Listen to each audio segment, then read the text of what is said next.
The easiest way to draw 5 body parts. Number 1, we're gonna do the eyes. An eye basically starts with a big almond shape with a circle inside of it and a smaller circle inside of it to highlight it. And I'm gonna quickly fill in the darker parts and add some lashes and shadow. Number 2, the lips. The lips are just a mix between straight lines and curved lines all up together. So you just draw a lip shape like this, make it darker where the lips meet, add some highlights and whatnot and shadows, and there you go. Number 3, the nose. Nose basically has a U with 2 lines and 2 opposite C. And I just like to add some shadows to where the lines meet. Number 4, the ears. The ears basically have 2 C's and a mixture of straight and curved lines in the middle of it. Just a lot of lines. And to create a depth of field, I like to create some shadows along the spiral part of the ear. And finally, the eyebrow. We're gonna make this really fleeky, so just make your best eyebrow shape. First, fill your ends in like you're doing your brows and just add small strokes to it all. How to add more life to your art, part 1. Something I always struggle with is I draw sketches that are full of life and depth, but then when I draw the line art, it just feels flat for some reason. But then I watched a video from my favorite artist of literally all time. She draws her line art on the same layer as her sketch, and she literally erases it as she goes and just goes over it with the darker color. And she doesn't care about making the lines exactly perfect either. And look at how beautiful her art is. So I made 2 drawings.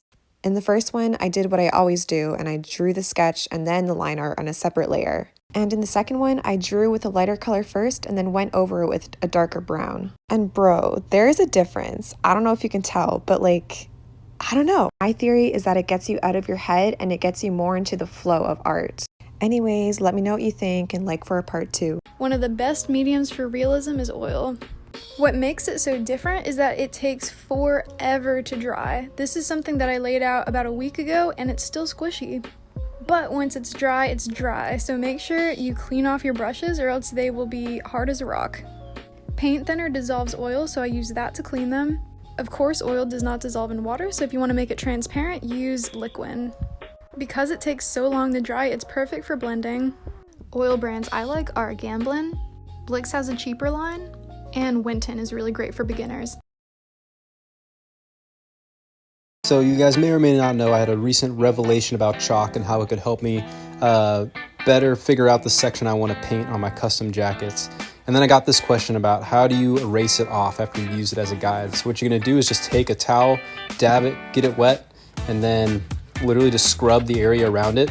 That screen printing ink, when it dries, it's not going anywhere. So feel free to use as much water as you can to get that out. That's it.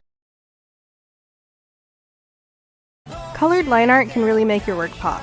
I do it by adding a clipping mask layer over my line art layer and coloring the line art a couple shades darker than the shadow areas. And ta-da! 7 painting hacks that just make sense. 1. Put heavy rock in paint cup so it won't get knocked over. 2. Chip clip brush holder. 3. Paint water spillage catcher. 4. Brush cleaner guy. 5. Closable jar for turpenoid. Put a brush cleaner guy in there. 6. Stay wet acrylic paint palette.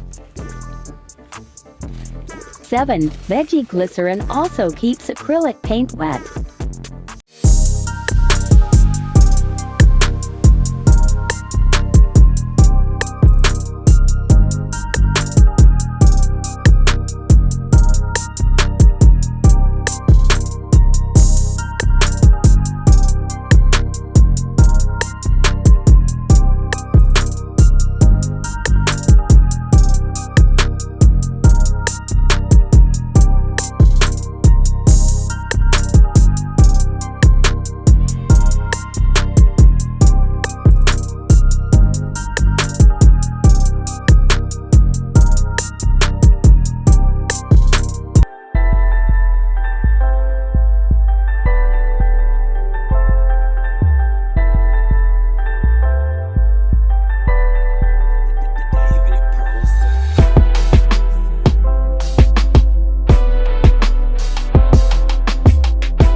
If you're tired of drawing the same eye over and over, learn these 5 eye types.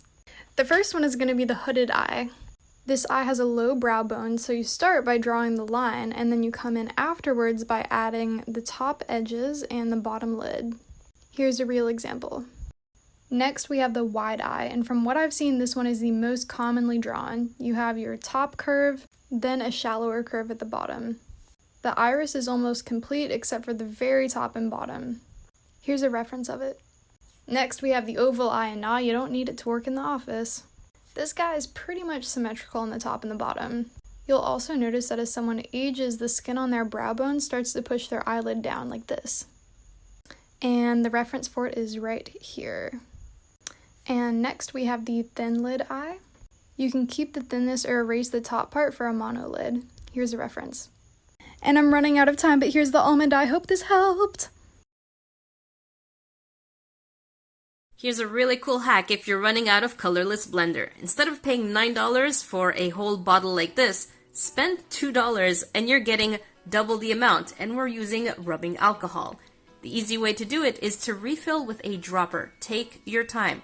Don't go too fast, but does it work the same way that a colorless blender does? And the answer is, yes it does. Enjoy.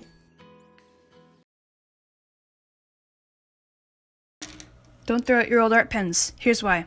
When you first buy fine liner pens, the color's really vivid and crisp, but after you use them for a while, it can get kinda dull and muddy. But don't throw them out just yet. Hang on. Eventually they fade enough so that you can get really light and dark shades depending on how hard you press. And you can use this to shade your line art, making things like this. Hope this series was useful to you. You know, some of y'all are really persistent, always asking me how I found my style. And I've told you many times before, the reason how I found my style is that I never gave up on drawing, and that mama didn't raise no bitch, no quitter. Mama didn't raise no quitter. And that's it. For realistic paintings, I never use paint straight out of the tube. I always mix in a bit of the complement or the opposite color on the color wheel. Try it in your work. Oh my gosh guys, I have another art hack for you. Grab a sponge, something a little like this, put a little bit of water, not too much. This has literally changed my life. Then put the paint onto the sponge and spread it across the canvas. Wow. Okay, we're gonna make the facial hair brush in Photoshop. Now, surprisingly, it's the easiest of all, but I'm not gonna give them too much credit because they've been around longer. So we made our 3 dots on a new layer, and I'm just gonna select that, hit edit, define brush preset. In the pop-up window, you're just gonna hit OK, and bam, you got it.